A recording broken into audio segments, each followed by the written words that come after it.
For every woman who's baffled by those food keepers you can't see through, Rubbermaid clears things up. You can buy something less than Rubbermaid, but then you won't get something made like Rubbermaid. Don't you wish everything was made like Rubbermaid? I bet you think my favorite bubbly is champagne. Well, surprise. What I really love is Sun Country Wine Cooler. It's a truly marvelous blend of real fruit juice and premium wine. As a matter of fact, it's the best tasting cooler I've ever had. So when they asked me to talk about Sun Country, naturally I accepted. Sun Country. Say, gimme the real juice cooler. They told me I'd be working in fur, but this is ridiculous. Dad, let's get Mom something glamorous this year. How about this gold chain? And one of those gold bracelets. I like the diamonds, too. Look, we can match the robe with the pajamas or the nightgown. Nice. I'll look good in that. How about a microwave oven? Microwave? Look, $190 off. Yeah, then maybe you could cook for her. Oh, Dad. Smarter than ever. And don't forget the diamonds. JCPenney.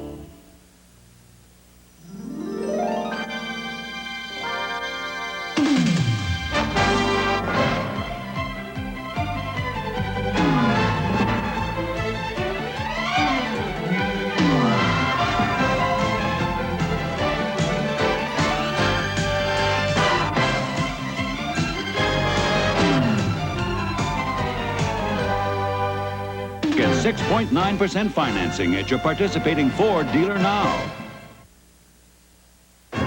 Tomorrow night, Madeline, I love you. the saga continues. Do you think you're gonna escape like those others? I am going to get him out of there, and you're going to help me. Get on out of here, or this other barrel's gonna blow your head off. You miserable traitor! It's over, Aston, it's over! Tomorrow on North and South, Book 2.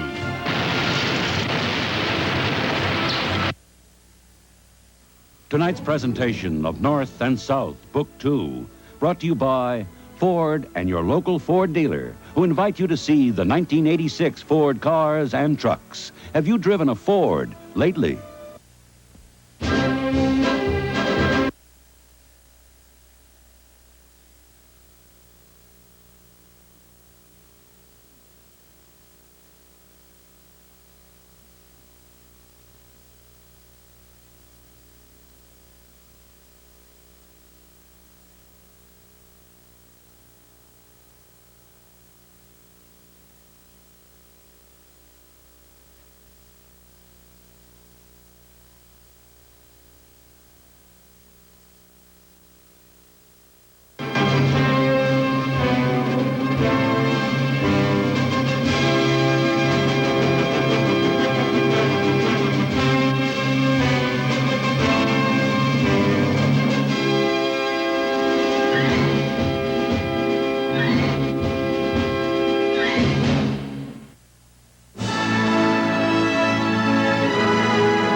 Go the distance.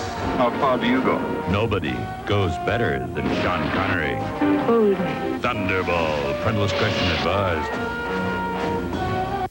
A giant quake hits Alaska. A dramatic tax reform bill that wipes out many deductions will show you how it will affect your family's finances. Are some school districts illegally exempted from standards to protect Minnesota children who ride school buses? Tom Garrison continues his 5 Inside series, Precious Cargo. Turning 20th century performers into 19th century characters tonight on the making of North and South, book number 2. Bob Vernon brings us Japan up close. Tonight, a ritual that rises with the sun. And Bob Bruce will have this week's sports reel. Stay tuned for Stan Turner and Ruth Spencer next with all the latest news on the Eyewitness News Update.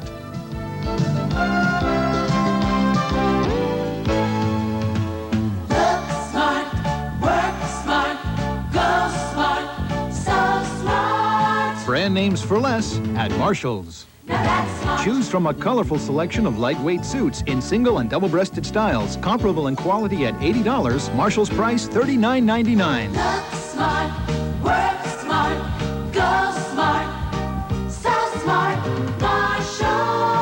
tomorrow for the store nearest you. Now that's smart. This Mother's Day, skip the flowers, skip the candy, and get your mom a really fun gift from Best Buy Company.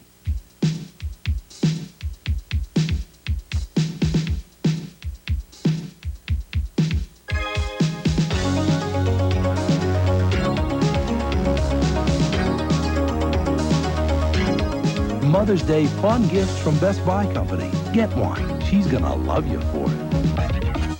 Good going, kiddo.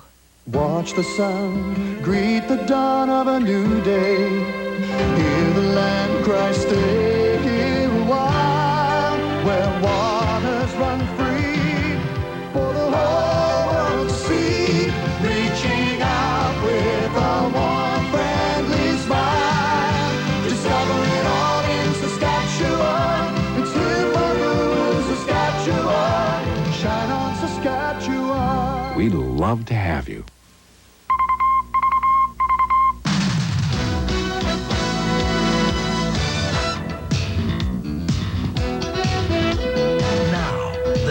That covers the Twin Cities and all of Minnesota brings you the latest news tonight. This is the Eyewitness News Update.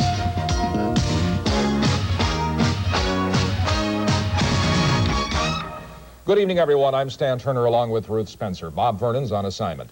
At the top of the news tonight, a major earthquake shakes Alaska's Aleutian Islands. Ruth? That quake measures 7.7 on the Richter scale, and that means it is capable of widespread severe damage. The quake forced at least 5,000 people to flee to higher ground, and it damaged a naval air station. Now, 7.7 on the Richter scale is quite severe. The Great San Francisco earthquake of 1906 measured 8.3 on the Richter scale. Tonight, quake generated a tidal wave, otherwise known as a tsunami wave, that struck the Aleutian island of Adak.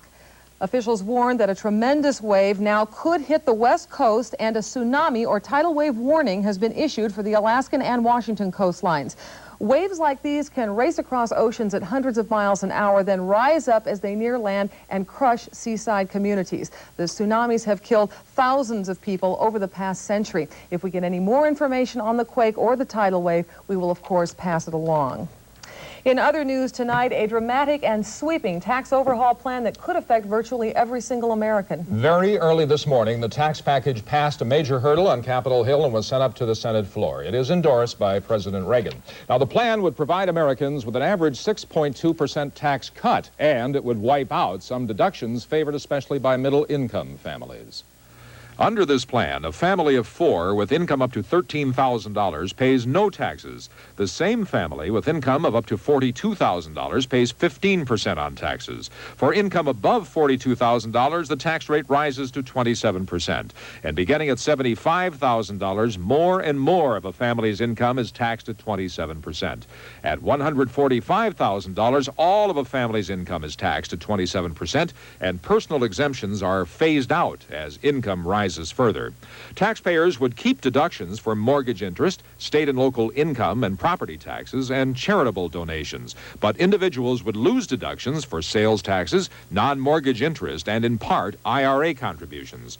Under current law, an individual can deposit up to $2,000 a year in an IRA. Both the deposit and interest it earns are tax exempt. The Senate proposal would keep that break for workers who are not covered by a pension plan, but for others, contributions to IRAs would be taxable and only the interest tax exempt. And what about the big losers in this plan? Senator Bob Packwood of Oregon, who authored this bill, says that the losers would be upper-income investors who've been able to shield their salaries from taxes by writing off losses. The bill would increase the burden of taxes on business by about $100 billion in the next 5 years. Innumerable corporate loopholes would be closed, and most schemes to shelter income would simply be shut down. Now, earlier today, we asked your opinion on the tax reform package. It was the topic of today's Minnesota Feedback Telephone survey. We asked, would you support federal tax reform if it includes elimination of most IRA deductions? 191 of you said yes, you would support such a tax reform, but 628 of you said you would not support it. Ted Koppel, by the way, will have more on this proposed tax change tonight on Nightline. Stan? Well, 2 Minneapolis teenagers will be charged with murder tomorrow in the shooting death of a 17-year-old St. Paul boy this past Sunday night. The Ramsey County Attorney's Office will attempt to try one of those suspects, a juvenile, as an adult. Here's more on this from reporter Dave Andrews. St. Paul police believe the younger of the two suspects, a 15-year-old Minneapolis boy, is the one who shot and killed 17-year-old James Strain Sunday night. The shooting apparently over a $100 portable radio Strain refused to turn over to two would-be robbers. The suspected murder weapon, a .41 caliber Ruger handgun similar to this one, was recovered by police. Eyewitness News learned today the gun has been traced to the Minneapolis home of the 15-year-old suspect. Investigators say several days before the St. Paul killing, the 15-year-old's parents reported the gun stolen from their home. The investigation has indicated that there was a burglary at the parents' house, and taken in that burglary was that weapon. Sources close to the investigation said the 15-year-old suspect's parents contacted police when they learned a gun matching the one stolen from their home was used to kill James Strain. The parents brought their son to police headquarters where he was arrested. At the time of the killing, both the 15 and 18-year-old suspects were staying with a friend in the Dale Thomas area of St. Paul, just 3 blocks from the scene of the murder. With the 15-year-old suspect believed to be the one who fired the shots, the Ramsey County Attorney's Office says it will seek to have him certified to stand trial as an adult. Meanwhile, the County Attorney's Office will also present the case to a grand jury, where first-degree murder charges could also be handed down against the two suspects. In St. Paul, I'm Dave Andrews for the Eyewitness News Update. Tonight, our 5 Inside unit is going to expose how some school districts have been exempted from standards meant to protect Minnesota children riding school buses. Our investigative reporter, Tom Garrison, joins us. Ruth, that is a serious charge, of course, and here is a serious revelation. Many of our current bus standards are totally unenforceable, and some standards which do have the force of law have somehow been bypassed with exemptions. Each day in Minneapolis, dozens of handicapped children travel to and from the Michael Dowling School on buses which a state inspector says are a disaster waiting to happen. A disaster not because of the mechanical condition of the buses, but because the Department of Education has exempted the buses from some crucial state regulations. Those regulations prohibit emergency doors on buses, which can only be opened by the driver. Now, you can imagine what would happen if a Michael Dowling bus was in an accident on the freeway, landed on its right side, the driver's injured and unable to operate the device to open the back door, or the airline's broken, he couldn't open it, and then everybody would be reduced to trying to get disabled children out by breaking the windows and such as that. 6 Minneapolis public school buses have that exemption, but officials say with force the emergency doors on those buses can be opened from the outside. Minneapolis originally asked for those exemptions because a rear emergency door with steps makes it easier to load and unload handicapped students. In any case, officials say the buses are to be replaced within the next year. But who issued those exemptions, and did he have the authority to do so? Jerry Pavick of the Department of Education is the man responsible for bus standards in Minnesota. The Minneapolis case is just one of numerous exceptions he's allowed over the years, exceptions which when we first interviewed Pavick, he denied making. Well, the basic rules, there's no exemptions provided. In other words, the rule is there, and until the rule is actually changed to fit the need, there's no exemptions made. But the second time we talked, Pavick conceded that on his own and completely without legal authority, he's been issuing interim standards for almost a decade. There was no authority for you to really issue those? Not really, no. It wasn't worth the paper it was written on, legally. It wasn't until last year that the State Patrol told Pavick that his interim standards were not legally enforceable, and the patrol threatened to only enforce the last legally adopted regulations, which go back to 1977. The patrol gave the Department of Education a deadline for writing and adopting new regulations, but backed down when DOE said it could not meet the deadline. We asked Pavick why in almost 10 years he's been unable to get new standards formally adopted. Well, lack of staff, really. In the last 3 years or so, I've been here alone. I have my normal daily duties, and to sit down and concentrate and redo those standards from every nut, bolt, and construction of the vehicle itself, the chassis and the body, it takes time. Pavick is credited with knowing a great deal about school buses, and he says the interim standards were merely meant to help the regulations keep pace with changes in the industry. The old law doesn't even provide for testing new and possibly better safety equipment. In recent years, the commitment to school bus safety at the Department of Education has been getting less and less, though. First, PAVIC's safety training officer was cut. The safety program money, 2 other personnel, and now, within weeks, budget cuts will force PAVIC himself to go. So no matter what people might think about the job Jerry Pavic's doing, soon the net result will be no one person in Minnesota devoted entirely to pupil transportation, our kids. And the federal government says that's bad policy. In fact, federal guidelines specifically call on states to have at least one full-time person in this area. But Assistant Education Commissioner Dan Skoog says he plans to split PAVIC's duties up among 3 other people. But did anyone consider the federal guidelines? Are you aware of Federal Standard 17? Have you ever heard of that? No. Because the guidelines are just that, there are no penalties for states in violation.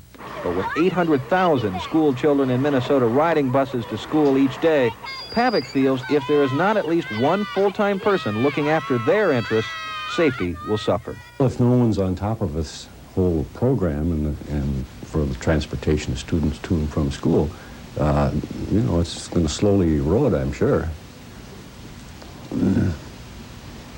That worries you very much, doesn't it? Yes, it does. And tomorrow night, a final picture of that erosion of safety as 5 Inside takes an undercover look at driver training. Ruth? Oh, this is a shocking series. Thank you, Tom. We go now from nonfiction to fiction. The Civil War ended more than 100 years ago, but ABC is recreating it all this week on the miniseries North and South, Book 2. Reporter Kevin Berger traveled to Mississippi while the series was being filmed, and in just a moment, she'll continue her special assignment series on life behind the scenes. This is the Twin Cities Ford Report. GM and most imports have raised car prices, but Ford and your Twin Cities Ford dealers have not. Plus, they're offering new lower finance rates. You get 6.9% APR financing on Ford Escorts and new Escort EXPs, 7.9% on Tempos and Mustangs, and 6.9% on Thunderbird, some of the best-selling cars in the Ford lineup. No price increase, even greater savings, only at your Twin Cities Ford dealers. When your business is manufacturing, you can't stand still. New methods call for new equipment. That's when you need a bank that listens, molding process, understands, and responds. You want a bank with creative solutions. Cap rate low. A bank that does things other banks can't or won't. No matter what your business is, there's only one place where you can expect creative solutions. The First Banks. We are the business banks where your business belongs.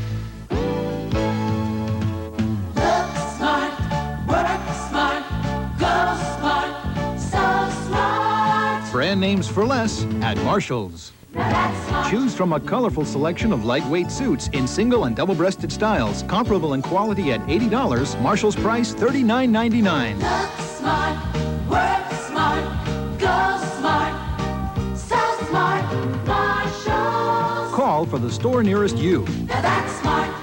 I'd say at Builder Square in Minneapolis, you're going to find value and selection you're not going to find anywhere in this area. It's a trade secret. The price is right at Builder Square. Well, Builder Square, I think, is far ahead of all of the other so-called discount stores in our area.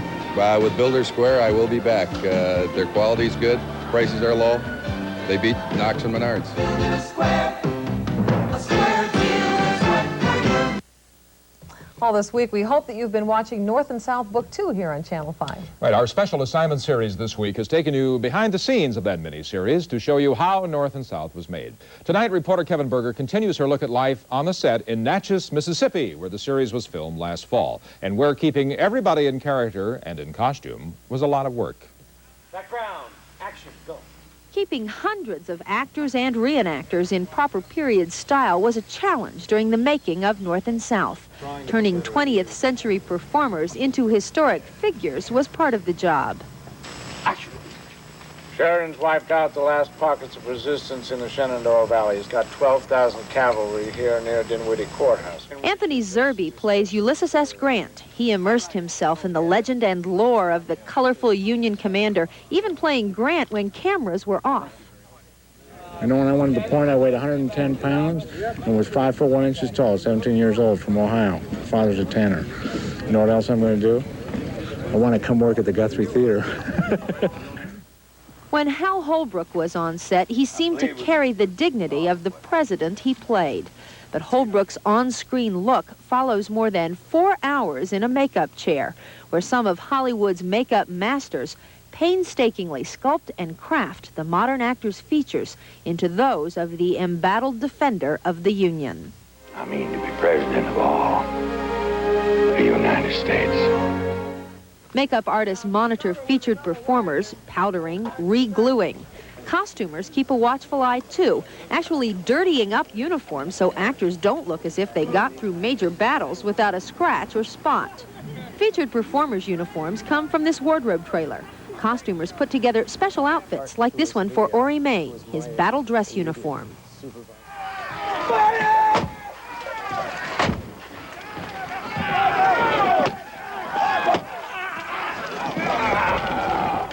Some costumes were designed from Army sketches and patterns. Costumers researched footwear for soldiers, insignia for officers' hats, even buttons adorning uniforms. They were made out of porcelain. Some were made from a type of stone, and also bone was used quite a bit, and wood. So they made buttons from all sorts of So things. you even pay attention to the buttons? Yes, we do. The reenactors brought their own historically accurate uniforms to Natchez. More than 40 units are recreated here. The 1st Minnesota Volunteer Infantry wears red shirts, not the traditional Union blue, and the red shirts are historically accurate. When the Minnesota Volunteers entered the war, the Union had not yet begun distributing the blue uniforms, and there wasn't a lot of blue fabric to be had in Minnesota. However, there was a lot of red fabric used by Minnesota lumberjacks, so our men went to war wearing red. In fact, the unit wore red only at the Battle of Bull Run. After that, enough Union blue became available to outfit Minnesota troops for the rest of the war. The Minnesota reenactors brought a second set of uniforms for those battles. From their eyeglasses to their hairstyles, the reenactors are true to history. Their presence gives North and South a feeling of reality. And for many on the set, it was often hard to remember the Civil War ended 120 years ago. For the Eyewitness News Update, I'm Kevin Berger in Natchez, Mississippi. Thank you, Kevin. Some wild weather around the country today. Dennis Feltkin will have the details along with our own forecast when we return. And later when we take 5 stand, Bob Vernon will report from Tokyo on some fishy business.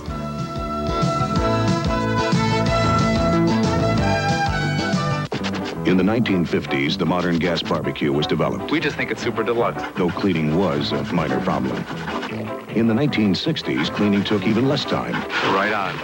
In the 70s, because of new, improved detergents, cleaning time was dramatically reduced. But isn't it time for real change? Self-Clean by the Happy Cooker, the first self-cleaning gas barbecue. Self-Clean by the Happy Cooker. We don't make barbecues the way they used to. The stars are gonna twinkle and shine. How they'll shine this evening about 9:15. My loving arms. They say time is what you make it. At Citizen, we prefer making it beautiful. Around you, around 8:45. Citizen. Available at Donaldson's Fine Jewelry. When I first tried Whitney's, I thought, don't expect it to look like the commercial. You know, those big chunks of fruit? I didn't get my hopes up. But then first thing, I stir it. Oh, and there they are. Cherries, whole cherries, just like in the commercial. Then I tasted it. Oh, mama. Whitney's yogurt, smooth, creamy, all natural. But it's our fruit that makes people fanatics. If I were you, I wouldn't believe me. So maybe you better try it. In May 1986, the Minnesota institution will become part of a celebrated American tradition. TCF is going public. TCF depositors will have the first opportunity to buy stocks. Full details will be sent by mail. You have made TCF Minnesota's largest consumer banking institution. It's only right that you should own a part of it. TCF, where Minnesota banks. This Dennis, what a guy. Last night it was a balloon. He's brought to, let's see, Lincoln Logs, Tinker Toys. Yeah, but tonight, some scientific stuff. Well, No. this may be familiar science to you from the early days of grade school arithmetic, Stan. The plus and the minus sign. Well, it means different things in different sciences, but in weather, it's a positive and negative electrical charge in the atmosphere. Usually they're in balance, everything's quiet. If not, nature has a way of taking care of that. You see, inside the thunderstorm, a very big imbalance is created between the cloud and the ground underneath it, with a potential of 1,000,000 volts built up. Well, nature's way of correcting that is the lightning bolt. It flashes in less than a second, but it's hotter than the sun, with a temperature of 50,000 degrees. That causes the air around it to explode, and that explosion we hear is thunder. And violent thunderstorms ripped through Fort Wayne, Indiana overnight. Winds over 60 miles per hour toppled trees and power lines, damaged cars and homes alike. Fortunately, no one was injured. And tonight, it's still going on over there, folks. For tonight, the second night in a row, severe storm watches are out, 2 of them in the Ohio Valley, including southern Indiana, but look at the high plains. Until 11 o'clock tonight from Texas all the way up to Nebraska. And there have been a lot of showers, very heavy thunderstorms, large hail, damaging winds, but surprisingly, no tornadoes out of that. Conditions just weren't there to produce the full-fledged tornado. Here's a satellite loop, and look at the thunderstorms just mushroom out from Texas all the way up into South Dakota. That's right, they're getting kind of close to home. In fact, a quick check on the Weather Service radar out of Sioux Falls, South Dakota shows a big area of rain and embedded thunderstorms from Huron right on down to Norfolk, Nebraska. And some of these are trying to work their way into Minnesota between Worthington and Redwood Falls. And if they hold together and move on to the northeast as we expect they may, they could get into the Twin Cities sometime overnight. So don't be surprised if you hear a crack of thunder from that flash of lightning. In fact, Channel 5's lightning scan just over the last hour has had a couple of cloud-to-ground lightning strikes down there, a couple of hundred of them to be exact, and they are showing a slow northeastward trend. Nature's way of correcting those positive and negative charges. Well, nature's way of balancing hot and cold air is the storm system. And there it is right now, an early springtime storm really wrapped up just in the lee of the Rockies right now, pulling up a lot of that unstable air from the Gulf of Mexico, and the leading edge of that warm air isn't very far from the Twin Cities, and there is a big temperature difference. In fact, high temperatures today from coast to coast show 30 and 40-degree air behind the storm where it was snowing today in the Rockies, while ahead of it, record heat in the 90s and the 80s, and the best we could do here in the Twin Cities was in the 60s. In fact, in the almanac, our official high today was just 62. That's below normal. The low was 46, close to what it's supposed to be. No rainfall to speak of. Right now, it's 57 degrees, dew point 43, humidity 59%. The winds right now, northeast at 14, pressure's rising. Right now, it's mostly clear. But I think for tomorrow, the weather map is going to show us in and out of the clouds, what we call variable cloudiness, as the low begins kicking out of the Rockies into the plains. There's going to be showers and thunderstorms with it. Best chance will be in the afternoon, but as I said, if the storms in South Dakota hold together, could have some in the morning. Forecast for tonight calls for partly cloudy skies with a thunderstorm possible late tonight. Lows of 43 to 48. For tomorrow, in and out of the clouds, good chance of showers and thunderstorms redeveloping by afternoon, highs of 65 to 70. Tomorrow night and Friday, no changes, good chance of showers and thunderstorms under variable clouds, lows of 51 to 56, highs Friday 68 to 73. Looking ahead, I'll keep the thunderstorms in Saturday, but get rid of them for Mother's Day and partly cloudy skies on Monday. The sunshine meter measuring the strength and amount of sun into Friday, a pair of 5s. Ruth and I will give that forecast an X. Thank you very much. Coming up next in sports, the Twins try to put the stop sign up on a 3-game losing streak. Sorry, Dennis. And the Canadiens try to sweep into the finals of the Stanley Cup playoffs. Bob Bruce has these stories, plus the KSTP Sports Reel. That's next. When tough Canada thistle gets tougher to control in corn, get all the power you need to stop your toughest broadleaves in reduced tillage corn. Overpower broadleaves with Banvel herbicide.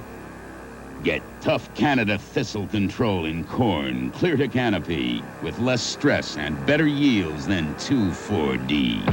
Overpower broadleaves with Banvel herbicide. When we introduced Edie's Grand Ice Cream to the Twin Cities, some extraordinary things happened. Children laughed. A meter maid smiled and gave someone who needed a quarter. There's a world. A Belgian nun broke into song in a public square. And generally speaking, it was the happiest the Twin Cities had been in a long time. It takes an awfully good ice cream to do that. But then again, it's not just ice cream. It's Edie's Grand Ice Cream.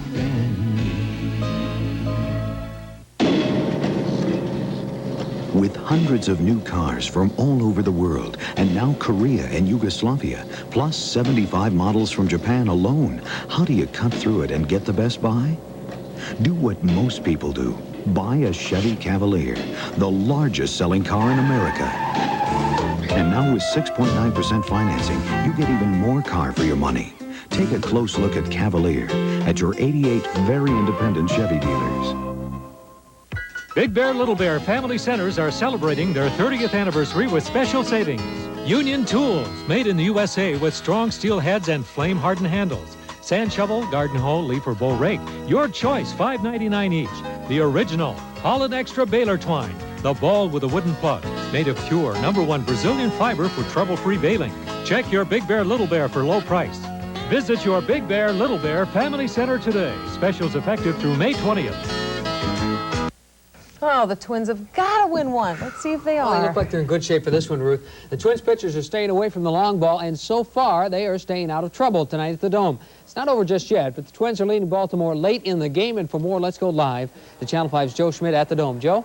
Bob, Mike Smithson has never lost a game while pitching at the Dome to the Baltimore Orioles, and it looks like that streak just may stay alive tonight. We are in the 9th inning, and the Twins lead it here 5-2. One runner is on and no outs. In the Twins' second inning, Billy Beane got the Twins on the board. His first hit in the Metrodome, a single to left center. That scored Gary Gaetti from second base, 1-0. The next inning, Minnesota added 2 more. Tom Brunansky took a little extra batting practice today, and it worked. He slammed his 2-run homer to give the Twins a 3-0 lead. 4-2 Twins in the 8th when Bruno struck again, his 6th dinger of the season, and it was 5-2, and that's where we stand right now with no outs in the 9th inning, and the Twins leading it by a score to 5-2. One other note tonight, the Twins have signed pitcher Roy Lee Jackson to a major league contract. To make room, they sent Bill Latham to the minors. Bob? Okay, thanks, Joe. Elsewhere in the major leagues, look at this. Cleveland wins again, their 10th in a row. New York over the Chicago White Sox. They should get a new manager tomorrow, and it's probably going to be Billy Martin. In the 8th, Texas leads Detroit. Boston leads Seattle in the 1st. In the 2nd, Oakland leads Milwaukee. It's Toronto 1, California nothing in the 2nd. In the National League, the Dodgers beat the Cubs 8-4. Houston lost to the Mets. Montreal over Philadelphia 8-2. San Francisco beat Pittsburgh 7-5. Atlanta, Cincinnati postponed due to bad weather. And San Diego 3, St. Louis 3. That in the 9th inning. The New York Rangers are down, but they are not out, not quite, of the Stanley Cup playoffs. They're just hanging on. Tonight at Madison Square Garden, the Rangers fought off eliminations with a 2-0 win over Montreal. First period, the Rangers get a little help as the puck takes a strange bounce. Bob Brook takes advantage for the goal. The Rangers went on to beat the Canadiens 2-0. They still trail in the series 3-1. Herm Johnson of Eau Claire is still listed in serious condition tonight. Herm, of course, was injured when his race car hit the wall head-on during a practice run at Indy Speedway yesterday.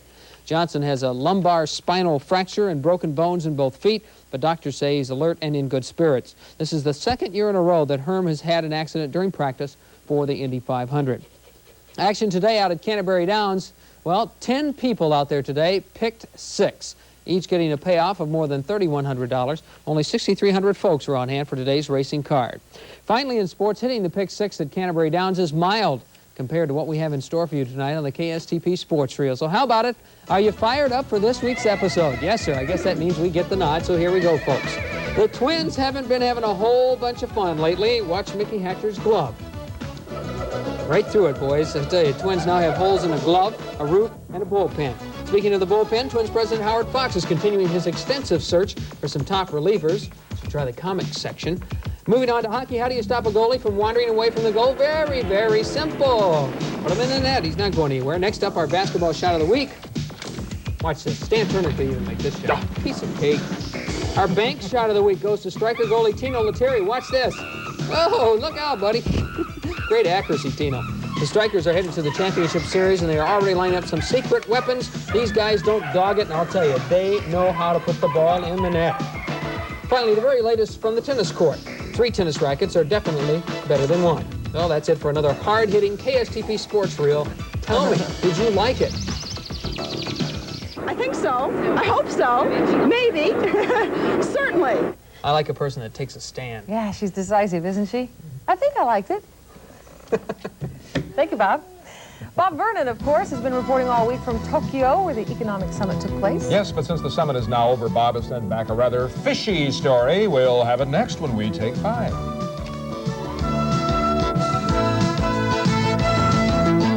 Today's ideas, today's money-saving prices. That's Snyder's, your all-corner drugstore.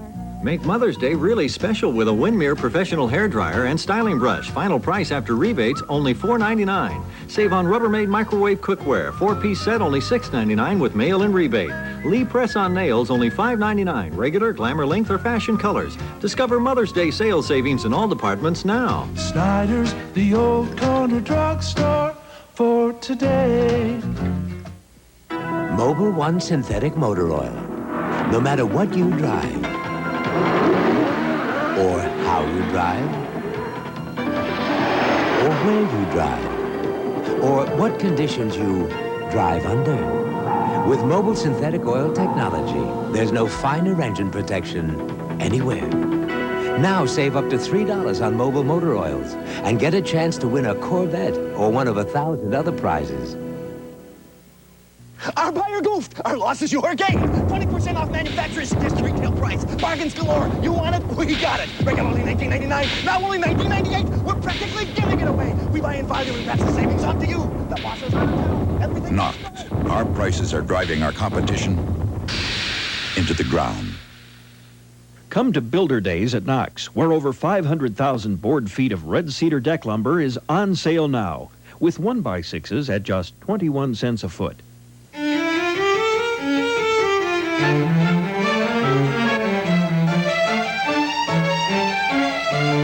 There are 49 reasons why the Audi 5000S is such a popular lease sedan. Make that 50. Audi, the art of engineering.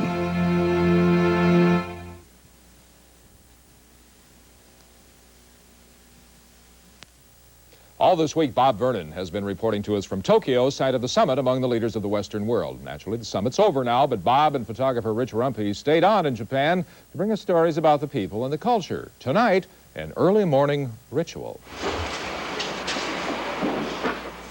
We got up at this ungodly hour of the morning, 5 a.m., to go to an auction. This is the Japanese fish auction in the heart of Tokyo. This is a sight that most Japanese never get to see. The Tsukiji Wholesale Fish Market. On this excursion, we were accompanied by Jerry Fisher, professor of Japanese history at Macalester College. About a little after 5 o'clock, they have the auction. It goes on for about an hour, and then they just start moving the stuff out. The wholesalers are here first? Wholesalers are here first. And then? And then they go to other shops that are right here on location. Before the sale, there's a lot of preparation by the sellers. The fish come from all over the world. Sea urchins from Los Angeles and Vancouver. There's tuna, squid, shrimp, just an endless list. And then it's showtime.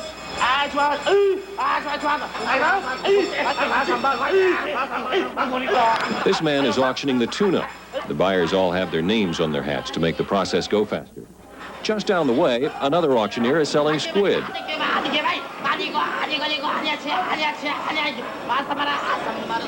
And beyond him, yet another auction is taking place. 17,000 truckloads of fish go through this market every day. And after you buy it, it's strictly cash and carry. With photographer Rich Rumpy, this is Bob Vernon, Channel 5 Eyewitness News, Tokyo. Just got another satellite photo you're looking at there. I tell you, don't be surprised if you get thunderstorms overnight, folks. They're coming this way if they hold together. Forecast when you get up in the morning, maybe some thunderstorms, then a break, then a good chance of showers and thunderstorms by afternoon. Highs of 65 to 70. All right. Thank you, Dennis. Ruth? Just quickly reviewing our top story tonight. There is a tidal wave warning for the coastline of Washington and Oregon tonight due to the 7.7 on the Richter scale earthquake that struck the Aleutian Islands. We will, of course, have more for you on this tomorrow on Eyewitness News Morning. That is right before Good Morning America, and it is at 6 o'clock. Right. And we hope you'll join Frank Somerville and Wendy Lubavitch. Good night, everyone. Good night.